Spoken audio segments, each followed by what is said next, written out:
Have you ever stopped to think about how one single word, like human, can somehow describe all 8 billion of us? I mean, with all our incredible differences? It sounds so simple, right?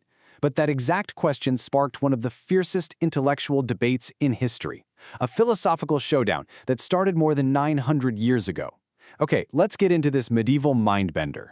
So here's our game plan. First, we're going to set the stage, see what was happening in the world that made this debate even possible.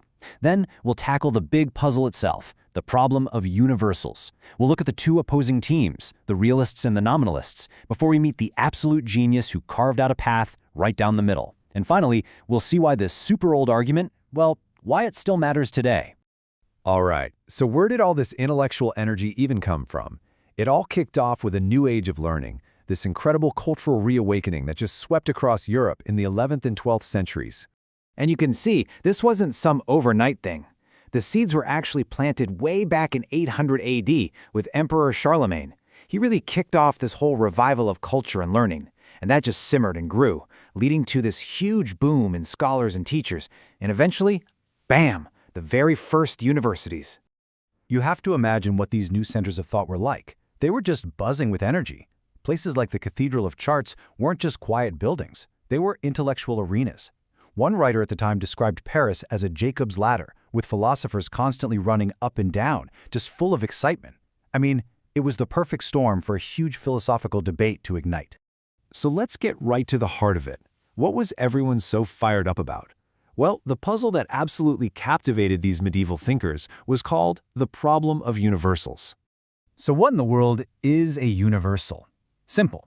It's any general word that we can use for lots of different individual things. So the word human is a universal because it describes Paulo, and it describes Pedro, and it describes you and me. But here's the question. What is that humanity that we all supposedly share? Is it even a real thing? This, right here, frames the question perfectly. On one side, you've got the single, universal term, man. And on the other, you've got all these unique individuals, Pedro, Paulo, José. What is the actual relationship between the one and the many? Is that universal term a real thing out there in the world, or is it just a convenient label we invented? This one question split the entire intellectual world in two. First up, in this philosophical cage match, we have the realists. And their position was simple. It was bold, and it was heavily influenced by ancient Greek philosophy.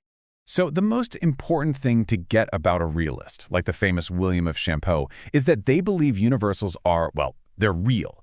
They thought that things like humanity or hoarseness were actual, real substances that existed on their own, totally separate from our minds and separate from any individual human or horse. Their whole line of thinking was really inspired by Plato. They argued that there's this perfect, single idea of humanity that exists somewhere out there in an ideal world. And every single human you meet, they're just an imperfect, temporary copy of that one true, universal reality. So for a realist, the universal idea was actually more real than any individual person. Kind of wild, right? But, as you can imagine, not everyone was buying that. On the complete other side of the ring were the nominalists, and they came out swinging with a radically different take. For the nominalists, whose big champion was a guy named Roscelin, universals weren't real essences at all, not even close. They were just names, just labels, or as he famously put it, they were flatus vocis, which literally means a puff of voice, just a sound. The nominalist argument basically flipped realism completely on its head. They said, no, only individual things are real. This specific person, that particular horse, that's what's real. The word human is just a noise we make, a useful sound we've gotten into the habit of using to group similar things together. It has no reality of its own. Now, this might all sound like some abstract academic squabble, right? But it had absolutely explosive real-world consequences. This wasn't just a debate about words. For the church, this was a debate about the very nature of God himself. And here's why it got so dangerous. Christian doctrine says that the Father, the Son, and the Holy Spirit are three distinct persons, but they share one single universal divinity that makes them one God. Now, if you're a nominalist and you believe universals aren't real, then that shared divinity can't really exist. And if it doesn't exist, you're suddenly left with three separate gods. This was called the heresy of Tritheism, and it made Russellin's ideas incredibly dangerous. So, into this intense, polarized, and frankly perilous debate steps our protagonist, the brilliant, the restless, and the incredibly daring thinker Peter Abelard. And he refused to pick a side. What's so fascinating about Abelard is that he'd studied under both of the big shots, the realist master William of Champeaux and the nominalist firebrand Roscelin.